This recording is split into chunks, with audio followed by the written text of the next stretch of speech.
एक जिज्ञासा है, एक ये बहुत सारे गुरु बहनों और गुरु भाई की जिज्ञासा है कि दीदी हम लोग कई बार विचार योजना बनाए कि जाएंगे रांची, नहीं जा पा रहे हैं।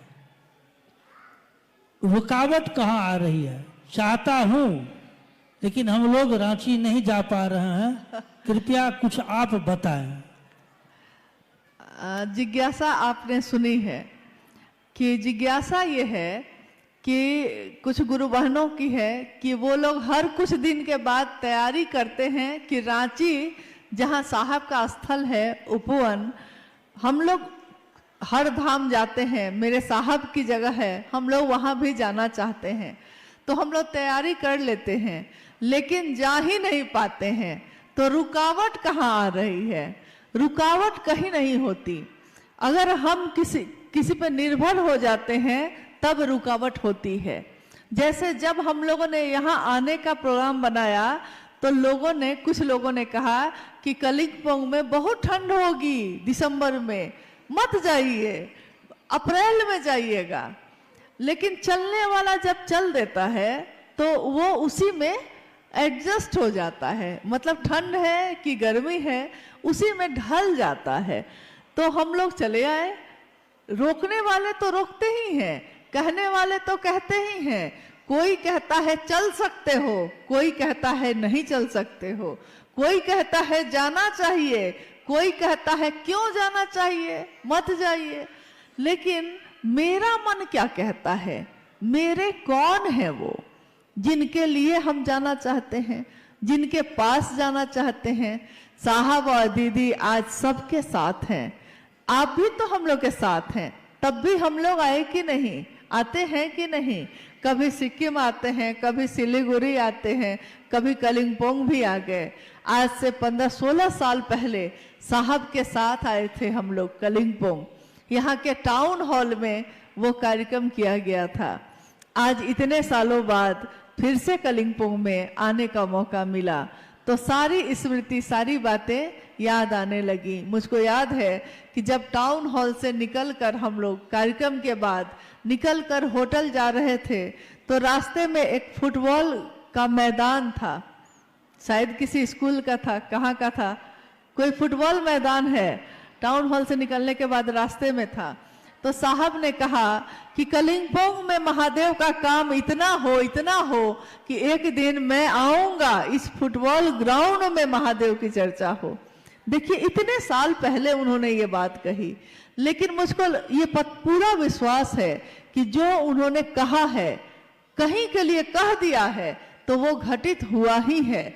चाहे वो 20 साल बाद हो लेकिन वो हो के रहता है। उन्होंने हमेशा यही चाहा कि हम सभी शिव के शिष्य बने, शिव के बने।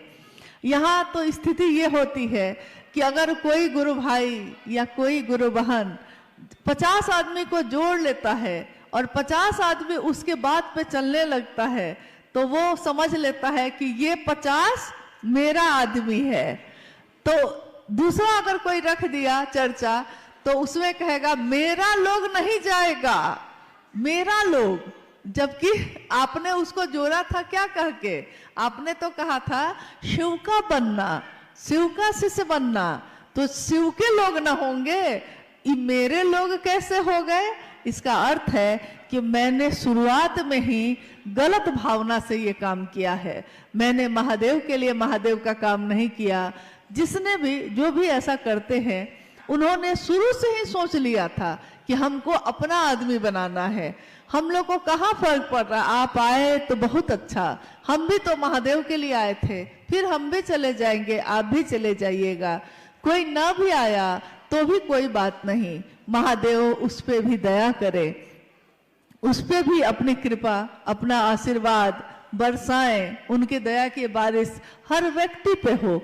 हम शिव के शिष्य हैं, हम किसी का अशुभ नहीं सोच सकते, किसी का अहित नहीं सोच सकते, चाहे वो आपके साथ चले या ना चले। कभी शिव के शिष्यों को किसी का अहित नहीं सोचना चाहिए, क्योंकि वो शिव का शिष्य है और अगर उसने सोच लिया तो ऐसा घटित हो सकता है। इसलिए हम लोगों को ये काम कभी नहीं करना चाहिए। दूसरे गाली दे सकते हैं, हम लोगों को नहीं देना चाहिए। दूसरा आरोप लगा सकता है, हम लोगों को नहीं लगाना चाहिए, क्योंकि हम तो जानते हैं कि हम शिव के शिष्य हैं, भले वो जाने ना जाने। एक जिज्ञासा है, गुरु बहनों का कहना है कि दीदी हम लोगों ने दीदी नीलम आनंद जी को तो देखा नहीं है।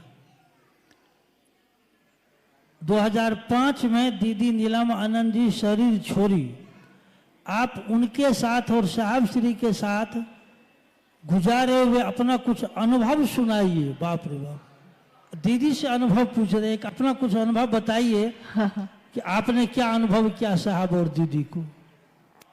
देखिए, दीदी नीलम आनंद 2005 में 17 जून को शिवलीन हो गई। आज से कितने वर्ष पहले? साहब 4 सितंबर 2022 को शिवलीन हो गए, और आज भी दीदी और साहब हम लोगों के साथ उसी तरह है, जरा भी कम नहीं हुआ है, रफ्तार और बढ़ गई है, नजदीकी और बढ़ गई है। शरीर में रहते जो थोड़ी दूरी भी थी वो भी अब खत्म हो गई है। आपने जानना चाहा है, आपने पूछा है दीदी नीलम आनंद जी के बारे में। 27 जुलाई 1952 को झारखंड में एक जिला है पलामू, वहां के मनातूगढ़ में दीदी माँ का जन्म एक जमींदार परिवार में हुआ। महुआर जगदीश्वर जीत सिंह की बेटी एक राज परिवार जैसा जीवन वो जी रही थी, और जब उनका बचपन अब यौवन की तरफ गया तो उनकी शादी हुई साहब हैदरानंद जी से 22 मई सन 1972 को।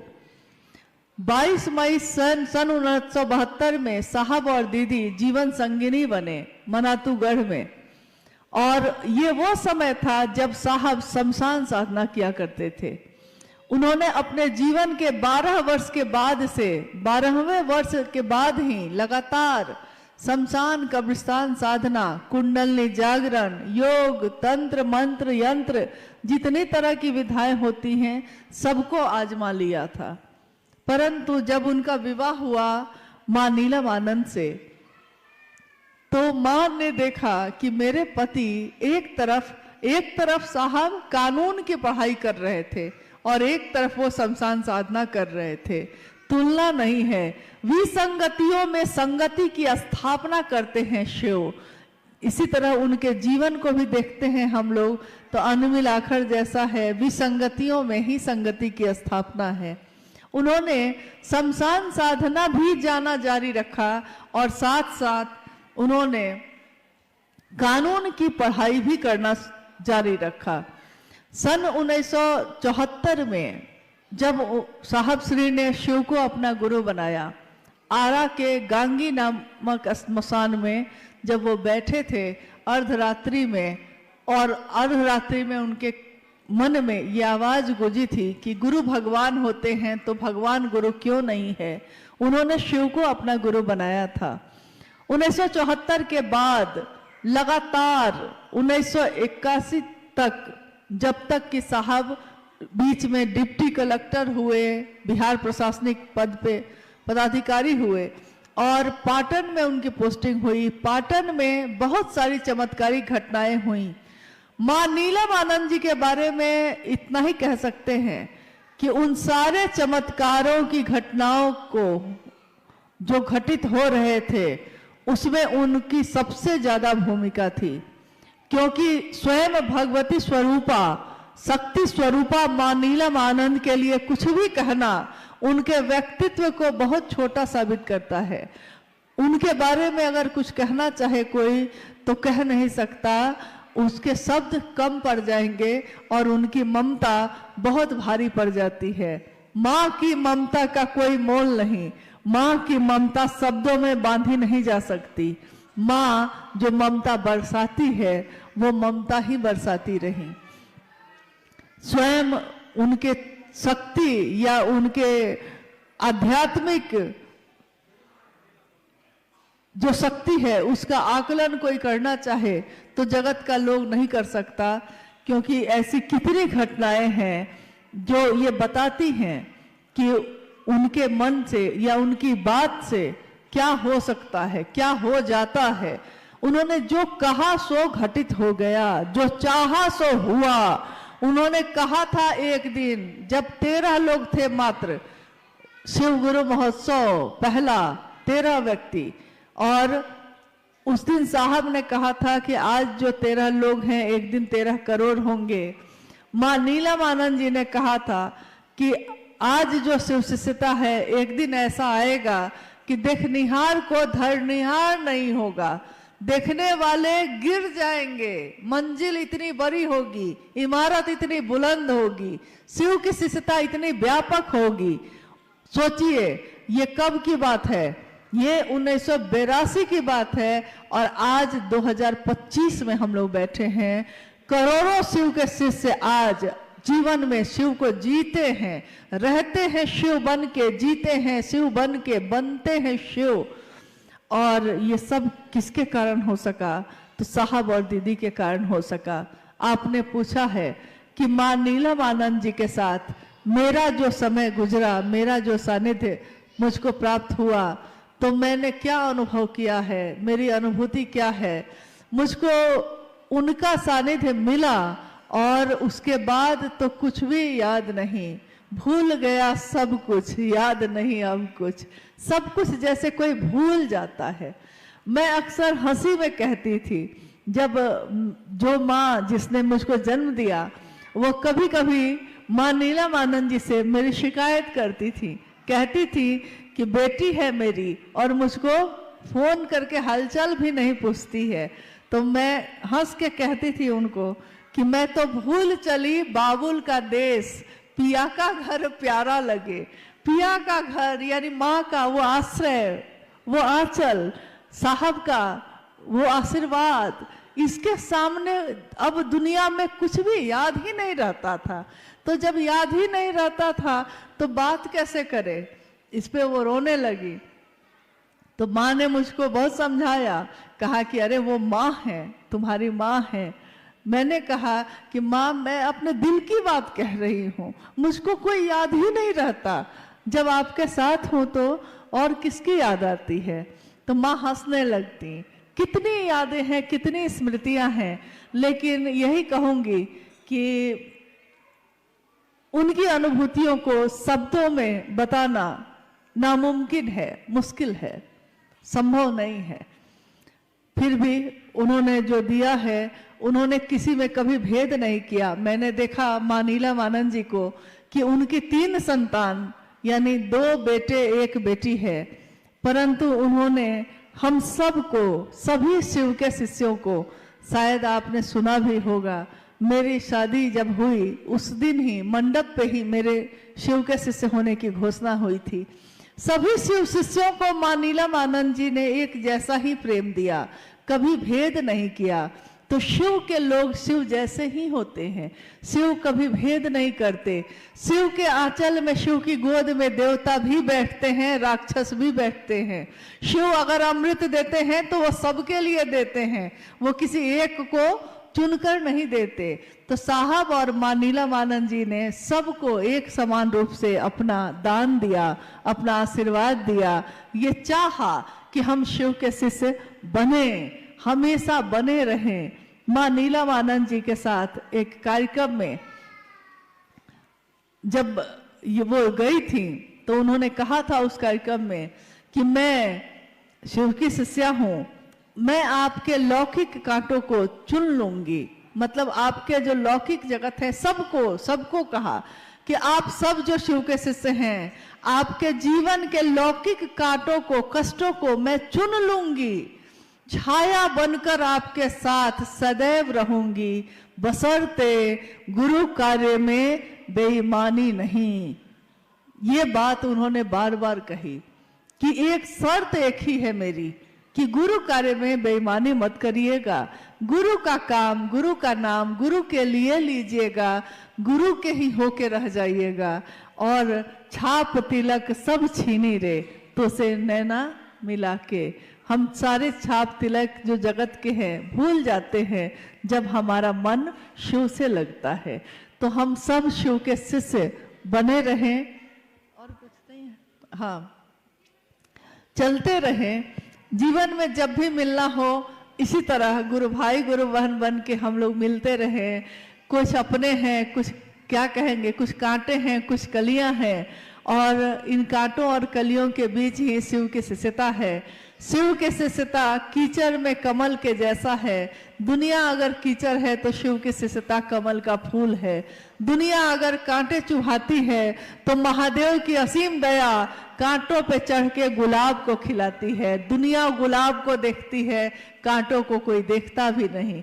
तो हम सब भी गुलाब की सुंदरता को देखें, शिव की शिष्यता की सुगंध से सराबोर हों, यही कामना मेरी है। और अपने साहब और दीदी से, अपने गुरु महादेव से यही आशीर्वाद मांगती हूँ कि हम सभी शिव शिष्यों का जीवन शिवमय हो, सुखमय हो। आप सभी के चरणों में मेरा प्रणाम है। तो हमारे गुरु कभी भी शिव नहीं हो सकते थे, क्योंकि हजारों साल में जो काम नहीं हुआ वो इस कलयुग में हुआ। जो कभी सतयुग में ना हो सका, जो त्रेता युग में ना हो सका, जो किसी युग में ना हो सका, कलयुग में ये सामने चरितार्थ हुआ कि हर व्यक्ति परमात्मा पथ का पथिक हो सकता है। हर मानव में ये पात्रता है कि वो जीव से शिव हो सकता है, और मात्र शिव को अपना शिष्य भाव देकर ये काम हो सकता है। हम अपने गुरु शिव को क्या देते हैं? क्या महादेव मेरे जल चढ़ाने से खुश हो जाते हैं? हाँ, हो जाते हैं। क्या मेरे फल फूल चढ़ाने से होते हैं? हाँ, होते हैं। लेकिन अगर मेरे हाथ खाली हो, जैसे किसी ने कहा कि हे महाबुद्ध मैं आई रीते हाथ, मैं फल और फूल ला न सकी क्योंकि वो तुम्हारे योग्य न होता। मैं कुछ भी लाऊं तुम्हारे लिए वो तुम्हारा ही है, तुम्हारे योग्य ना होगा वो। तो जहां जो फूल खिला है मैं उस डाली से ही उस फूल को अर्पण करती हूँ तुमको, और अपने हृदय की हुंडी को ही आपके सामने रखती हूँ। मेरे पास और कुछ भी नहीं। अगर हमारे पास होगा भी तो क्या होगा? एक इंसान के पास अगर कोई संपत्ति मिल भी जाए तो क्या मिलेगी?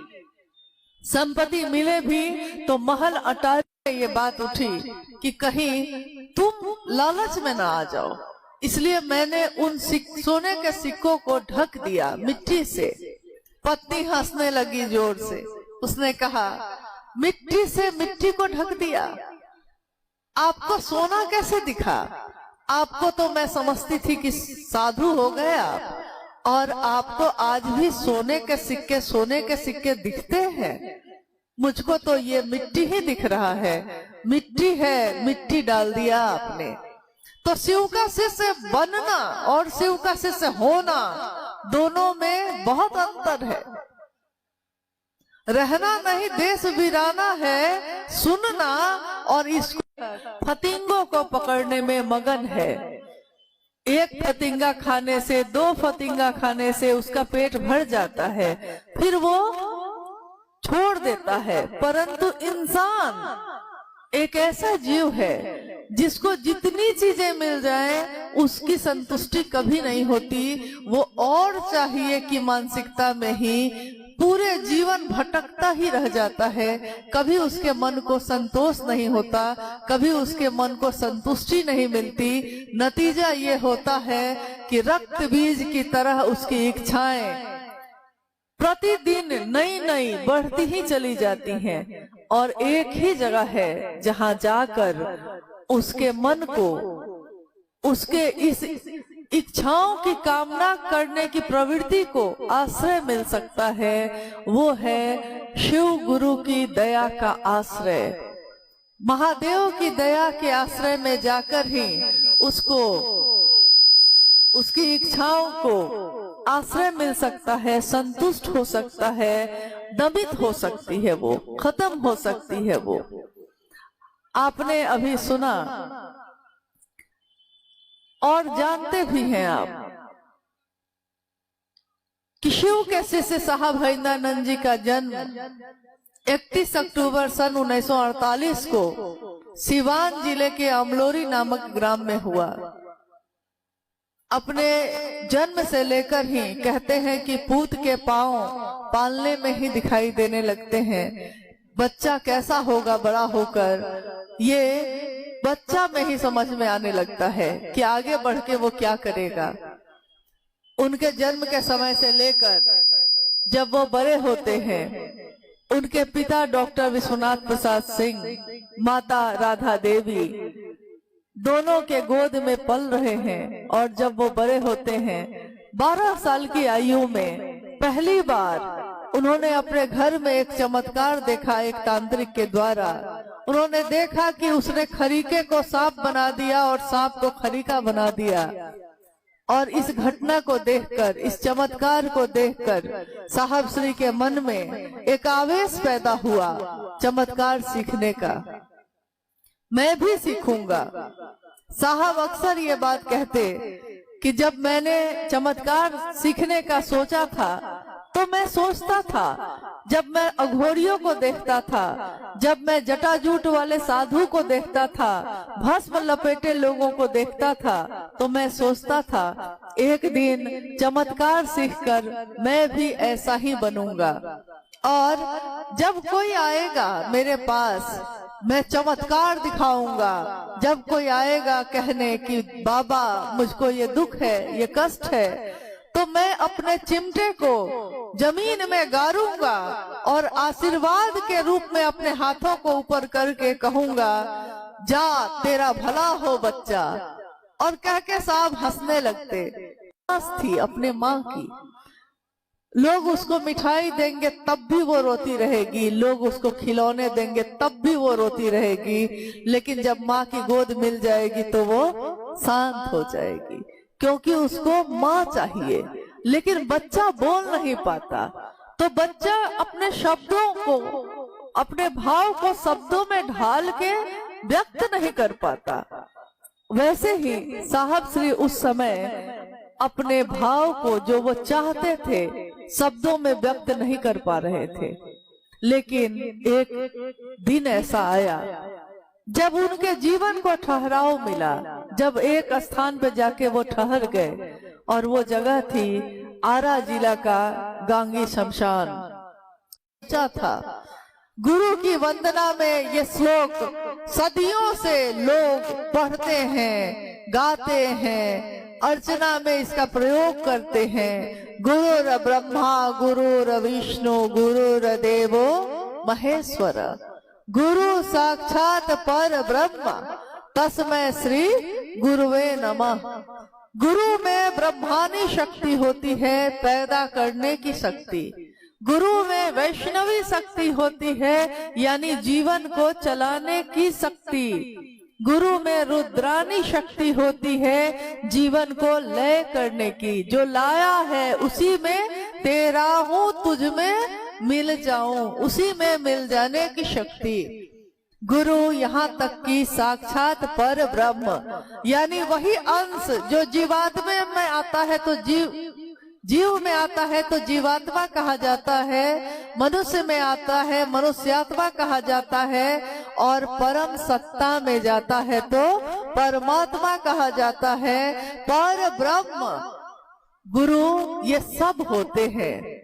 साहब ने कहा कि मेरी आदत है कि मैं हर बात का उल्टा सोचता हूँ, तो मैंने उस समय यही सोचा था कि गुरु जब भगवान होते हैं तो भगवान गुरु क्यों नहीं है। और मैंने भगवान शिव को ही अपना गुरु बना लिया था। सन 1974 में उन्होंने शिव को अपना गुरु बनाया। सन 1975 में नमः शिवाय वायु के झोंके के साथ उनके सांसों पे नमः चढ़ा, शिवाय उतर गया। सन 1977 में जब बिहार प्रशासनिक सेवा में वो आए और उनका चयन हो गया, फिर उनकी ट्रेनिंग चली और उनकी पहली पोस्टिंग हुई गया के फतेहपुर में 2 महीने तक के लिए। उसके बाद उनकी पदस्थापना हुई पाटन जो पलामू में है, और इस बीच में सन 1972 में साहब का विवाह मां नीलम आनंद जी के साथ मनातूगढ़ जो पलामू में है उस राज परिवार की बेटी राजमणि नीलम के साथ संपन्न हुआ 22 मई 1972 को। और 74 में उन्होंने शिव को गुरु माना और आपने सुना कि 77 के बिहार प्रशासनिक सेवा की परीक्षा में वो उत्तीर्ण हुए। आपको सुन के ये आश्चर्य होगा कि अगर कोई व्यक्ति आध्यात्म के रास्ते पे चला जाता है तो फिर उससे लौकिक काम नहीं हो पाते, और अगर कोई आकंठ डूब जाता है लौकिक कामों में तो फिर उससे अध्यात्म का काम नहीं हो पाता।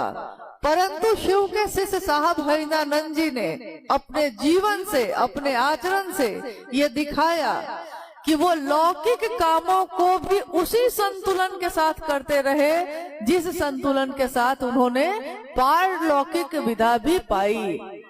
बड़ी सिद्धियां दे दी जाती हैं, छोटी सिद्धियां सायास पाई जाती हैं, परंतु बड़ी सिद्धियां अनायास दे दी जाती हैं, जो साहब श्री को मिली थी।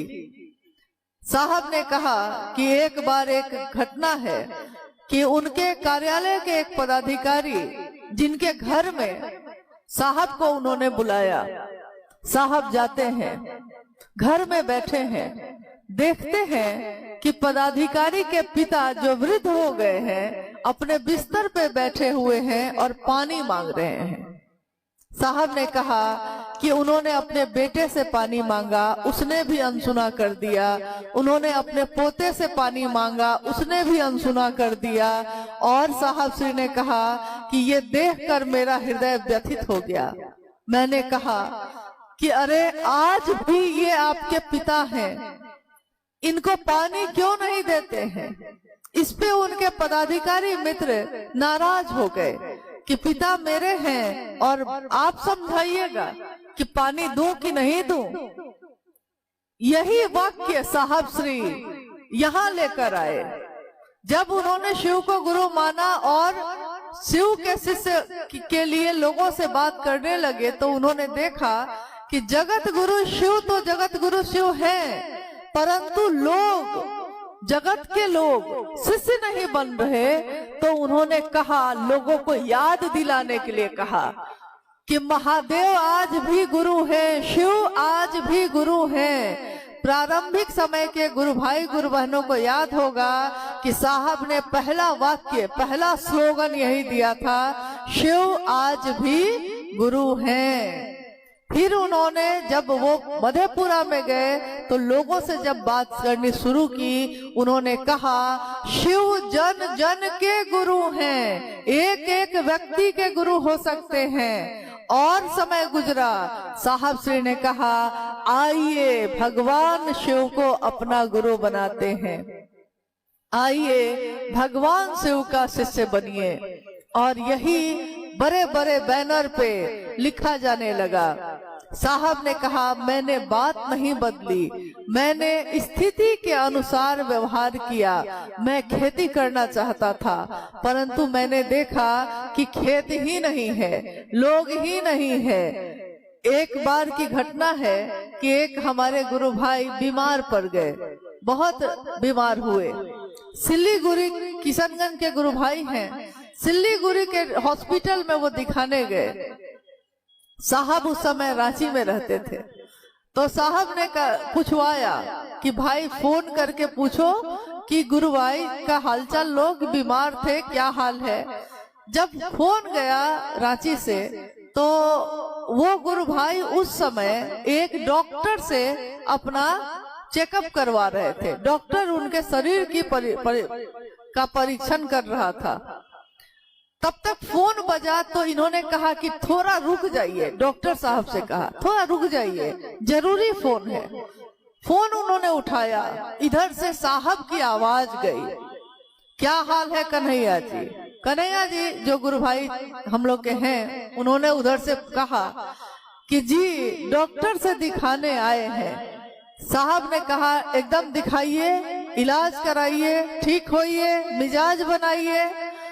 कह के जब फोन उन्होंने रख दिया तो उस डॉक्टर ने, जो हॉस्पिटल का डॉक्टर था, उसने पूछा किनका फोन था। इनके मुख से स्वभाववश निकल गया कि साहब का फोन था।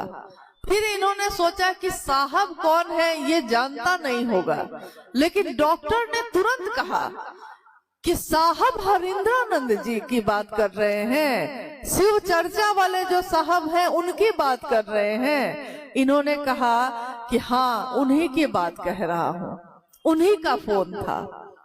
तो डॉक्टर ने कहा जिसकी बीमारी के लिए स्वयं साहब पूछ रहे हो, उसको ठीक होने से कौन रोकेगा। वो जब लौट के आए तो उन्होंने साहब से ये बात कही, तो साहब ने कहा मेरा नाम हो गया लेकिन काम बाकी है अभी। नाम तो हो गया, साहब मतलब कौन? जो शिव चर्चा वाले साहब है, जो शिव शिष्यता देने वाले साहब हैं, परंतु साहब का संकल्प पूरा नहीं हुआ। आज भारत भूमि के असंख्य जगहों पे आज भी साहब का संदेश नहीं पहुंचा है, साहब की बात नहीं पहुंची है। हम बिहार में भीड़ इकट्ठा करके ये नहीं सोच सकते कि सारे जगह पे साहब का संदेश पहुंच गया। हमको आपको जिस तरह मसाल जलानी पड़ती है और एक धावक दूसरे धावक तक पहुंचाता है, फिर वो धावक तीसरे तक पहुंचाता है, हम सबको भी साहब श्री का ये संदेश लेकर एक व्यक्ति से दूसरे व्यक्ति तक जाना होगा। सिर्फ हंगामा खड़ा करना साहब का मकसद नहीं, सूरत और सीरत भी बदलनी चाहिए, यही उनका मकसद है। शिव शिष्यता सूरत ही नहीं बदलती है, सीरत भी बदलती है, आचरण भी बदलता है। हम जब शिव की बात करते हैं, हमारे कदम स्वतः शांत हो जाते हैं, हमारा शरीर शांत हो जाता है, और इस शरीर में सारी ताकत है। जिस शरीर को शिव ने बनाया है, इस शरीर में ये ताकत है, ये शक्ति है कि अगर वो शिव से मिल जाए तो वो क्या नहीं कर सकता है। अभी सबने कहा इतनी ठंड है, इतनी ठंड है, और जब भजन बज रहा था तो सारे लोग ताली बजा रहे थे। तालियां इतनी बजी कि ठंड भी भाग गया ठंड भी घबरा गया कि इतने लोगों की ताली बज रही हो। देखिए, आपके हाथ में ही वो ताकत थी कि आप इस ठंड को भगा सकते हैं, परंतु हमने हाथ का प्रयोग किया ही नहीं। तो हमारी सोच में वो ताकत है कि हम शिव की बात दूसरों तक पहुंचा सकते हैं। हमारे आचरण में ये बात है कि कोई मुझको और आपको देखकर शिव को अपना गुरु बना सकता है। कोई आपको देखता है और कहता है कि अरे बनना ही चाहते हैं तो क्या लोग डॉक्टर बनते हैं, क्या लोग इंजीनियर बनते हैं। अरे बनना है तो शिव बनो, बनो तो शिव। जीना ही है तो शिव जैसा जियो, रहना है तो शिव की तरह रहना सीखो। जैसे शिव रहते हैं, चट्टानों पे बैठे निहंगी शमशानी परम शांत, शांति की प्रतिमूर्ति वो शिव, और माँ भवानी उनकी प्रथम शिष्या। आपने सुना कि शिव आदि गुरु है, तो जब कोई आदि गुरु होगा यानी प्रथम गुरु, जब कोई प्रथम गुरु होगा तो कोई प्रथम शिष्य भी होगा। जब कोई डॉक्टर होगा तो वो पहली बार किसी मरीज को देखेगा, पहली बार वो डॉक्टर होने का फर्ज अदा करेगा, पहली बार वो अपना जो उसका रूप है डॉक्टर का उसको चरितार्थ करेगा जब वो किसी मरीज को देखेगा और उस मरीज का इलाज करके उसको ठीक कर देगा। तो पहली बार अगर कोई कहता है मैं शिव का शिष्य हूँ, तो पहली बार जब कोई शिव का शिष्य है तो कोई गुरु पहला होगा, पहला गुरु होगा तो पहला शिष्य भी होगा। माँ भवानी शिव की प्रथम शिष्या कही गई। शिव की शक्ति इसीलिए आगम और निगम की बात की गई। आगम का अर्थ होता है शिव के द्वारा जो ज्ञान भगवती को दिया गया उसको कहा गया आगम, और भगवती के द्वारा जो संसार को ज्ञान दिया गया उसको कहा गया निगम।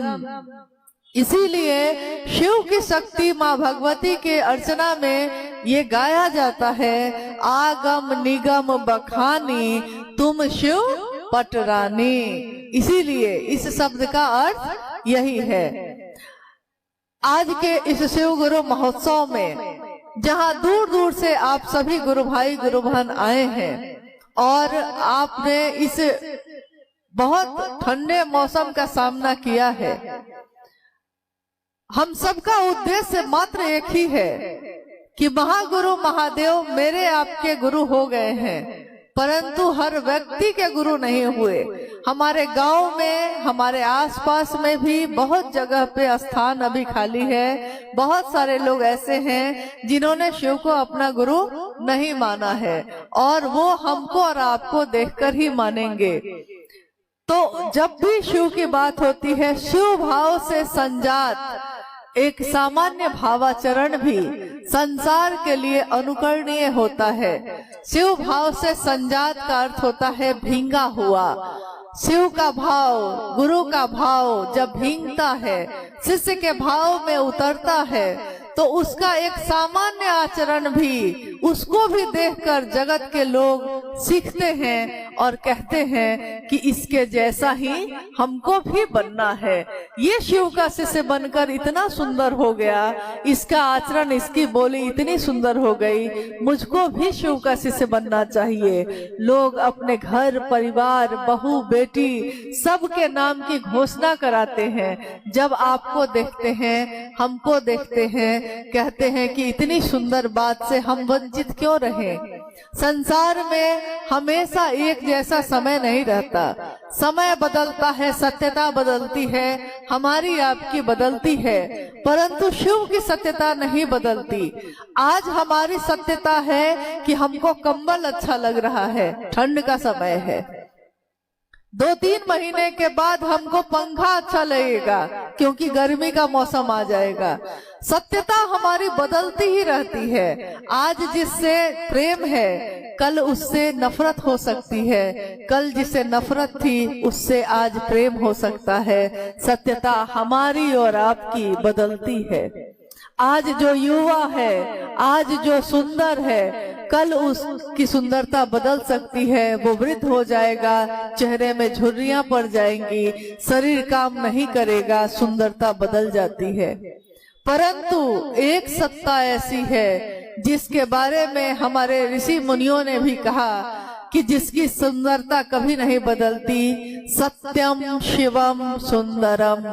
सत्य शिव है, सुंदर शिव है, उसकी सुंदरता कभी नहीं बदलती।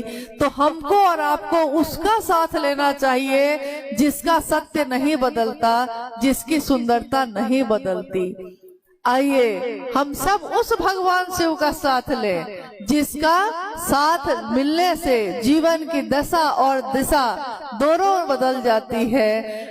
मैं नहीं जानता, साहब श्री ने लिखा है अपनी पुस्तक में, और कोरोना काल में लिखा। उन्होंने कहा, मैं नहीं जानता संसार की दशा और दिशा शिव के बगैर कैसी होगी, परंतु यह मैं जानता हूँ कि शिव के साथ मानवता सबल होगी, सुसबल होगी, सुवासित होगी, सुगंधित होगी और हमेशा समानता, सहृदयता, शांति के सुमन खिलाएगी। ये मैं जानता हूँ।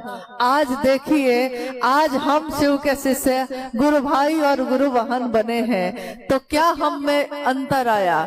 आज हम अलग अलग जाति के, अलग अलग धर्म के, वर्ण के, कोई अमीर है, कोई गरीब है, अलग जाति, अलग धर्म, अलग वर्ण, अलग संप्रदाय, अलग लिंग, पुरुष और स्त्री, परंतु हम सब के हृदय के भाव एक हो गए। और यही बात साहब ने कही कि कभी ऋग्वेद ने लिखा था ये, कभी ऋग्वेद की अंतिम ऋचा ये कहती है कि हम सब की सभा एक हो, हम सब का लक्ष्य एक हो, मंजिल एक हो, और हम सबके हृदय में जो भाव संचरित होता है वो भाव भी एक हो। आज जितने भी लोग हम लोग आज इस समय अपने गुरु की दया के आश्रय में बैठे हैं, हम सबके हृदय में एक ही गूंज उठ रही है, महागुरु महादेव सबके गुरु हो जाएं। ये हरा भोला हरा शिवा की गूंज जो आज हमारे आपके घरों में गूंज उठती है, ये जागरण भजन जो दीदी नीलम आनंद जी का है, ये हमारे घर में हमारे चर्चा स्थलों पे गूंजता है। ये हर व्यक्ति के दिल की धड़कन बन जाए, इसकी कामना साहब श्री ने की। उन्होंने कहा कि मैं जब मंदिरों में घंटी बजते सुनता था, जब मैं सुनता था कि मंदिर में कोई घंटी बजाता है, तो मैं उसकी मधुर ध्वनि को सुनकर सोचता था कि मंदिरों की, शिवालयों की मधुर घंटियों को मैं मानव के जीवन में घोलना चाहता हूँ। ये मधुरता घुल जाए, आपके अंदर जो संकीर्णता है वो तिरोहित हो जाए, मानव का मानव से प्रेम हो जाए। और देखिए आज मानव का मानव से प्रेम घटित हो रहा है। जो साहब ने चाहा, जो साहब ने सोचा, वो आज हम सबके जीवन में ये गुजर रहा है। आज हम सब एक दूसरे के भाई और बहन बन गए। हम सब का लक्ष्य एक ही है। क्या है? गुरु स्वयं शिव हम सबके लक्ष्य हैं। हम सब का रास्ता एक ही है। क्या है वो रास्ता? शिव शिष्यता का राजमार्ग है। और इस राजमार्ग पे गुजरने वाला हर पथिक का पाथे, यानी रास्ते में अगर भूख लगे, प्यास लगे, तो वो क्या खाएगा, क्या पिएगा? हर पथिक का पाथे तीनों सूत्र है। शिव की शिष्यता की पावन जलधारा अविच्छिन्न है, बहती जा रही है। और शिव का करुणा भाव जो है, गुरु का करुणा भाव जो सतत प्रवाहित है, व्यक्ति के मन से, उसके मन के भाव से जैसे ही मिलता है, उसके मन में एक चिन्मयी उद्वेलन पैदा करता है। और उसके मन का भैरव दैविक, दैहिक, भौतिक तीनों तरह के अवगुणों को त्रिशूल से विदीर्ण करता है। महादेव की करुणा यानी कि महादेव का गुरु भाव जैसे ही शिष्य के मन से, शिष्य भाव से मिलता है, जिस स्तर पे जाकर के दया होता ही तकी न हो जाते, महादेव के दया से दुख भी गुजर जाते और महादेव के दया से सुख भी आवे लगते। लोग यही कहते हैं कि महादेव की दया होगी तो क्या नहीं होगा।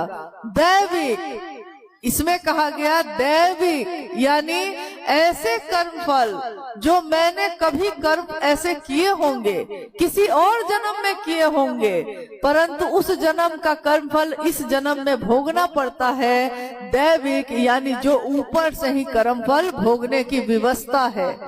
दैहिक शारीरिक कष्ट जो है, जैसे बहुत लोगों के पैर में दर्द, शरीर में बीमारी, यहाँ तक कि कितने लोगों के जीवन की अनुभूति है कि कैंसर जैसी बीमारी भी डॉक्टर ने जब जवाब दे दिया है और उसने महादेव से दया मांगी है, दया ही मांगी है, और अगले कुछ ही दिनों के बाद पता चलता है कि कैंसर तो है ही नहीं। ऐसी कितनी घटनाएं बहुत लोगों के जीवन में हुई हैं। शिव ने दिया ही दिया है, शिव ने क्या नहीं दिया, परंतु हमारा आपका मन कृतज्ञ होता है कि नहीं। तो दैहिक जो भी पीड़ा है, भोगने की व्यवस्था है, उसका संहार करते हैं शिव।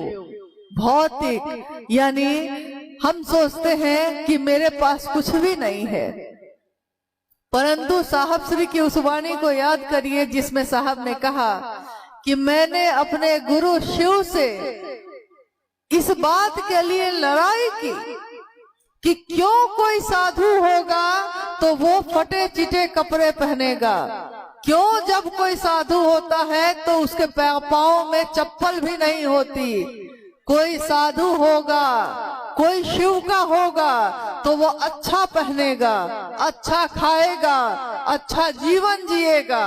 और साहब ने कहा मैंने अपने गुरु शिव से लड़ कर ये आपके लिए लिया है। जो पहले साधु लोग को कुछ भी संभव नहीं था, कुछ भी उपलब्ध नहीं होता था, आज आप अच्छा पहनने लगे, आप अच्छा खाने लगे।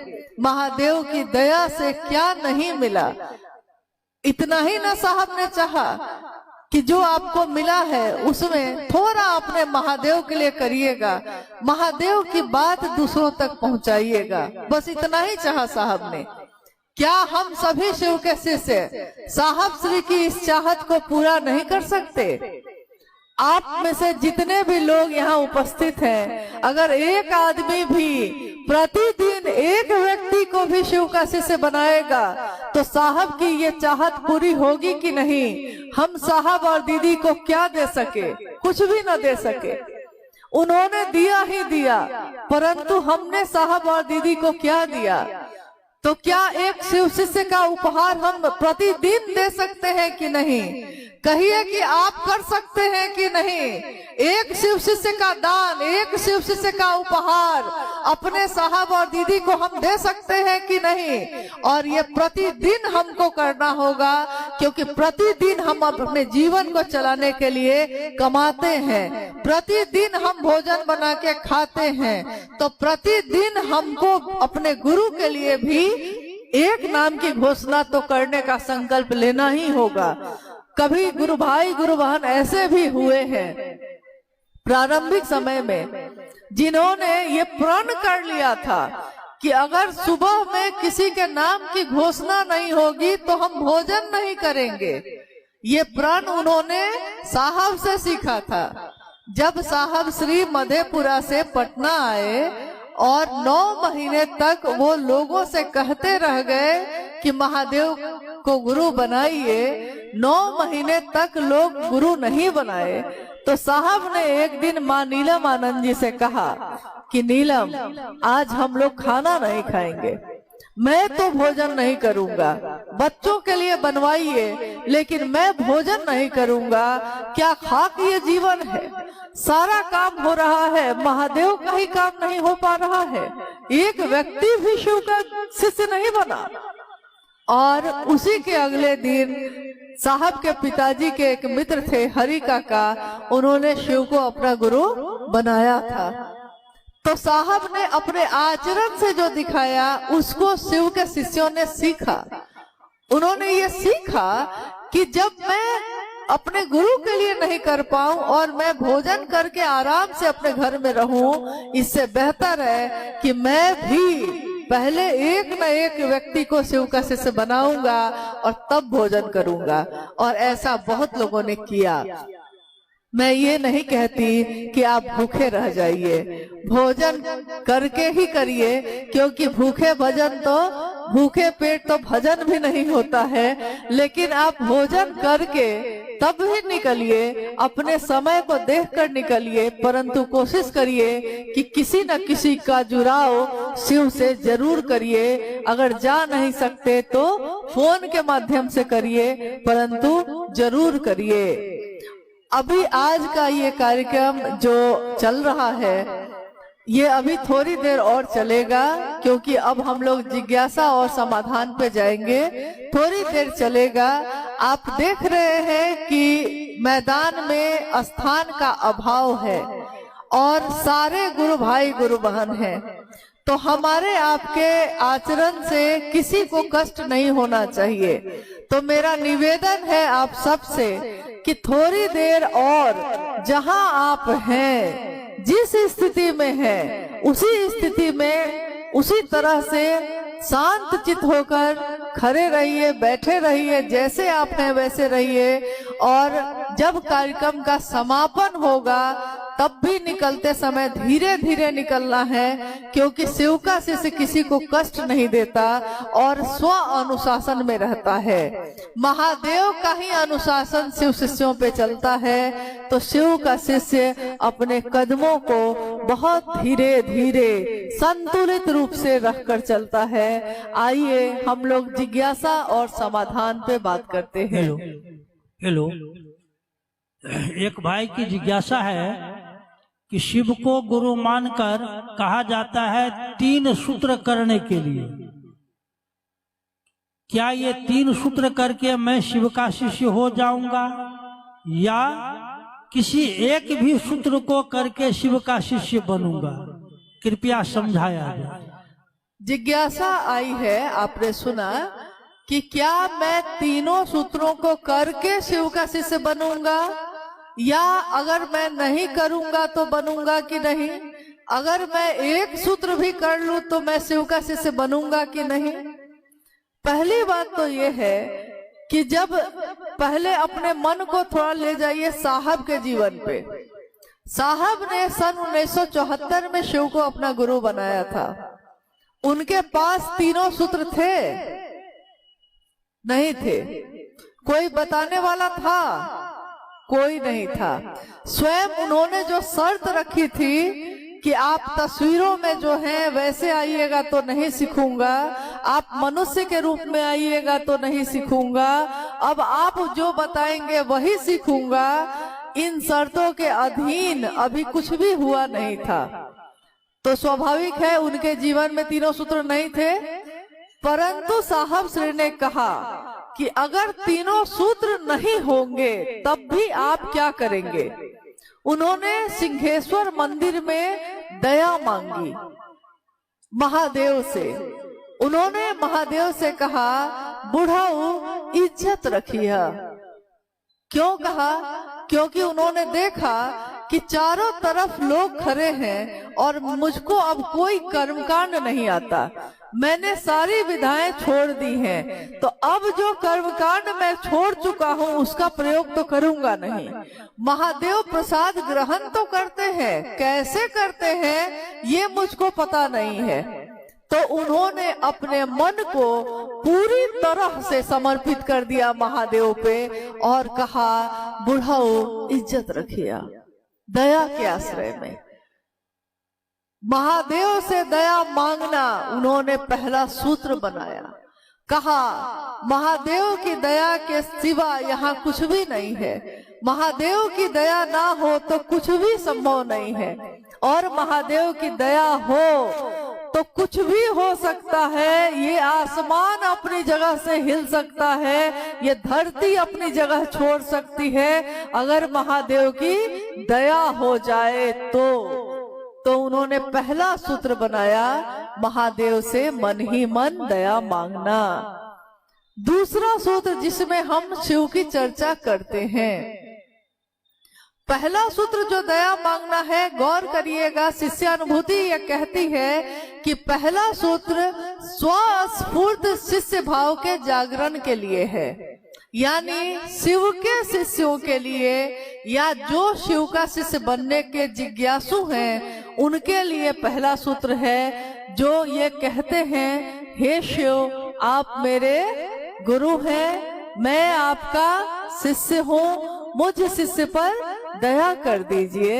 ये स्वस्फूर्त यानी खुद में महादेव के लिए शिष्य भाव प्रकट हो जाए, इसके लिए है ये।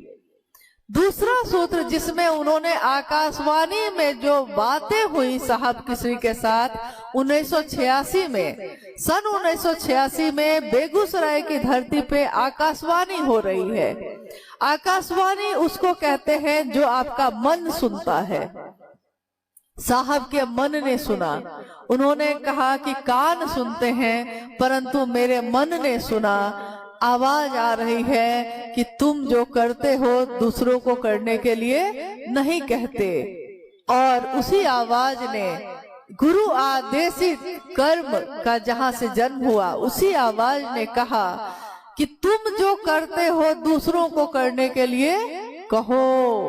साहब स्वयं शिव के शिष्य बने थे और वो दूसरों को शिव का शिष्य बनने के लिए कहते थे, तो उन्होंने अब दूसरों से ये कहना शुरू किया। उन्होंने कहा, महादेव ने मुझको, गुरु का आदेश तो आया, लेकिन महादेव ने ये नहीं कहा कि तुम क्या करना क्या नहीं करना। उसने साफ कह दिया कि तुम जो करते हो वही करने के लिए कहना। और मैंने खुद में सोचा कि मैं क्या करता हूँ। तो गुरु आदेशित कर्म हुआ दूसरा सूत्र। लेकिन साहब के जीवन में किसी ने दूसरा सूत्र दिया नहीं था, ये निरूपण ही हुआ उनके द्वारा, यानी प्रारंभ करने वाले वो स्वयं हैं। तो दूसरे सूत्र को उन्होंने कहा कि ध्यान की अनुपम विधा है ये। ध्यान की अनुपम विधा का अर्थ होता है जिस बात पे आपका ध्यान लग जाए। और इसके लिए आज तक लोग तपस्या करते रहे, मंत्र का जप करते रहे, साधना आराधना करते रहे, परंतु शिव के शिष्य जब शिव की बात करते हैं तो बात करते समय भी उनका मन शिव पे ही टिक जाता है। अगर मैं शिव पे ध्यान ना रखूं तो मैं बोल भी ना पाऊं। अगर आपका ध्यान दूसरी चीज पे होगा, शिव पे ना होगा, तो आपके कानों में मेरी आवाज तो जाएगी, लेकिन आपके मन में ये बात प्रवेश नहीं करेगी, क्योंकि आपका मन महादेव पे केंद्रित नहीं है। तो शिव की चर्चा करना या सुनना स्वयं और समूह दोनों को शिव भाव से आप्लावित करता है। स्वयं यानी जो बोल रहा है उसका मन भी शिव भाव से भर जाता है, जो सुन रहा है उसका मन भी शिव भाव से भर जाता है, आप्लावित करता है वो। इसीलिए इसको ध्यान की अनुपम विधा कहा गया।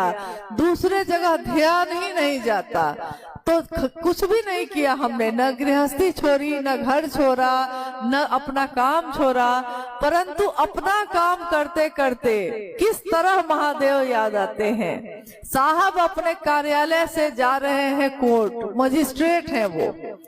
रास्ते में साहब ने कहा, मैं सोच रहा हूँ कि कोर्ट जाऊंगा तो केस वहाँ सुनना होगा, केस का फिर जजमेंट देना होगा।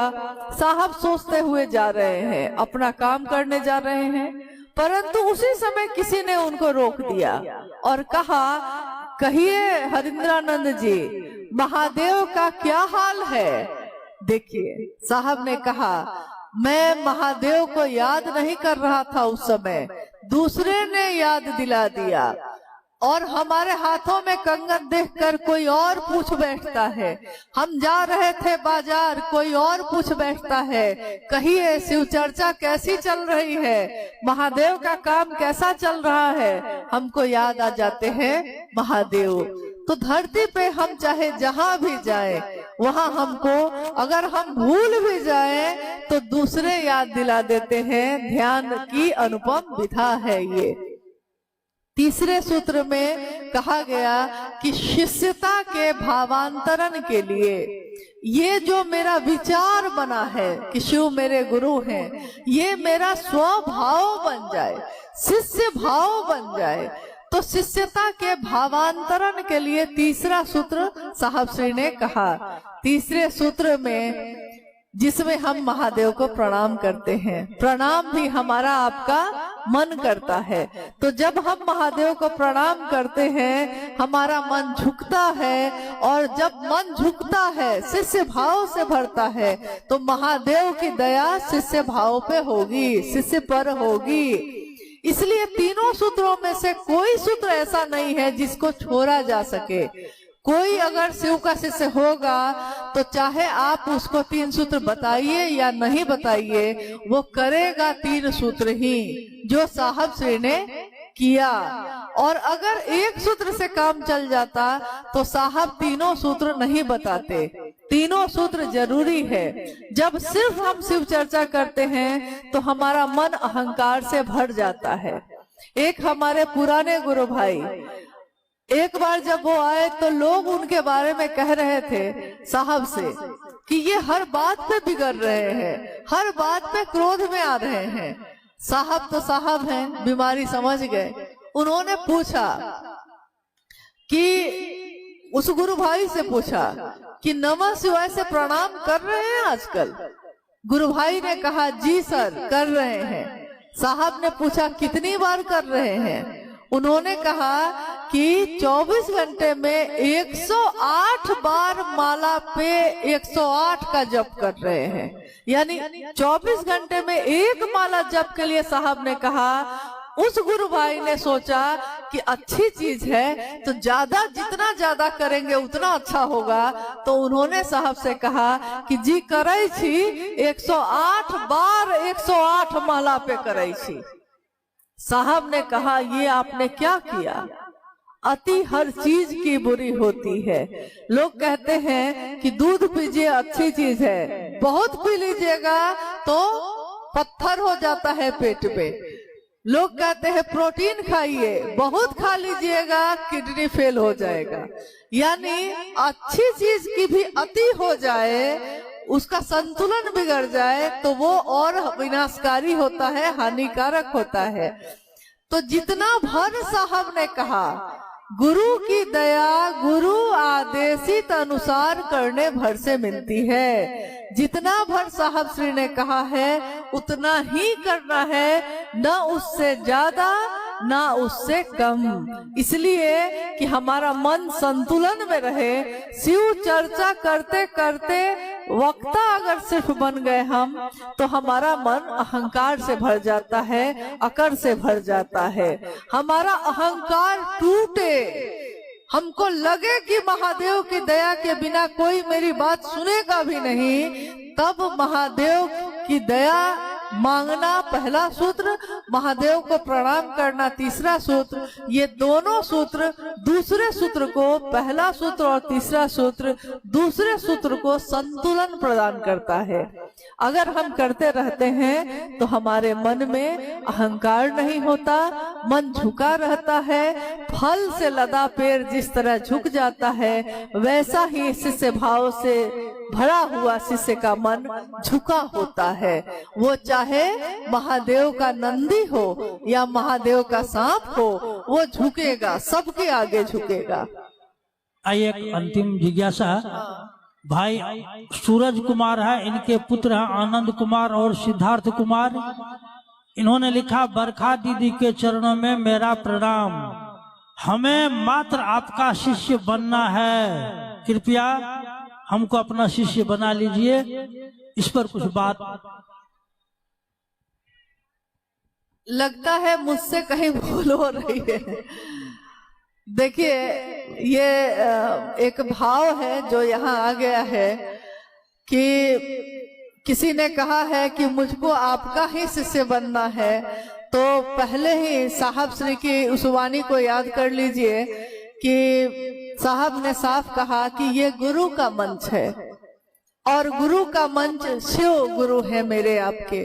गुरु का मंच गुरु का होता है।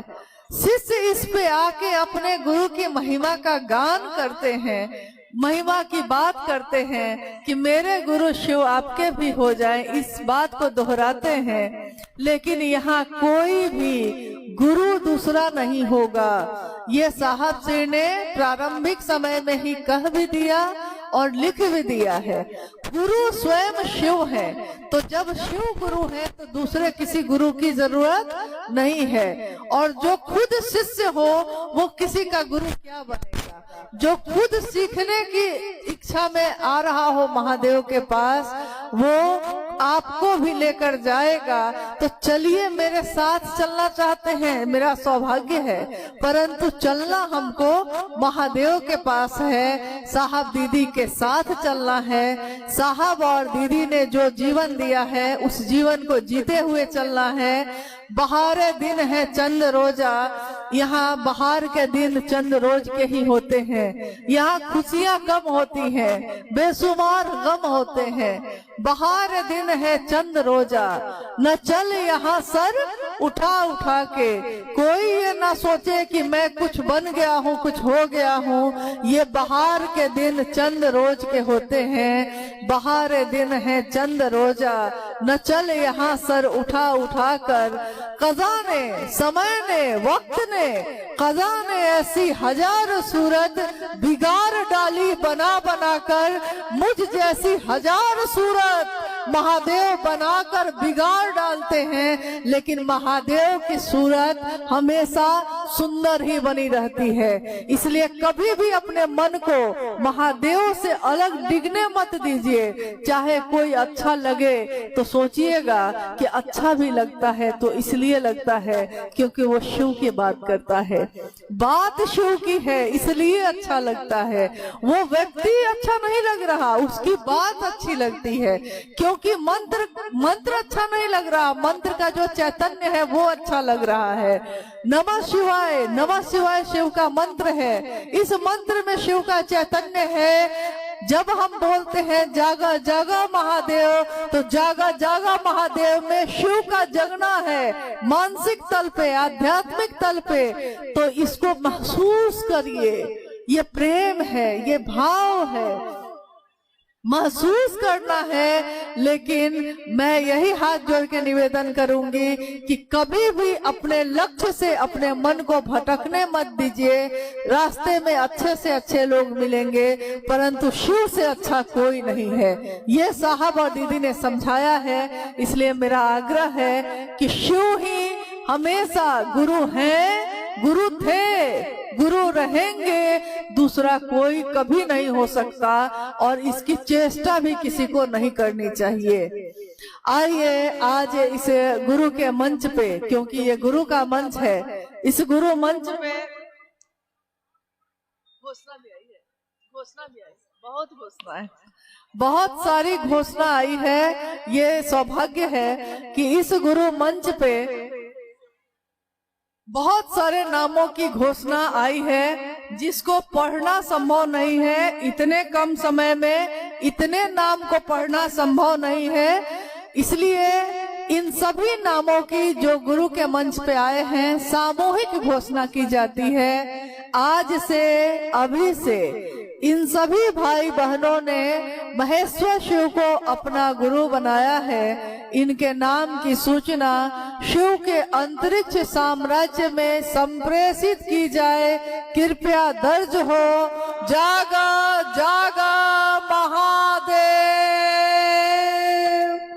आप सब बहुत शांत चित्त से धीरे धीरे बिल्कुल यहाँ से जाएंगे, कोई किसी को धक्का नहीं देगा। अनुशासन में जाइए, सुरक्षित जाइए। आप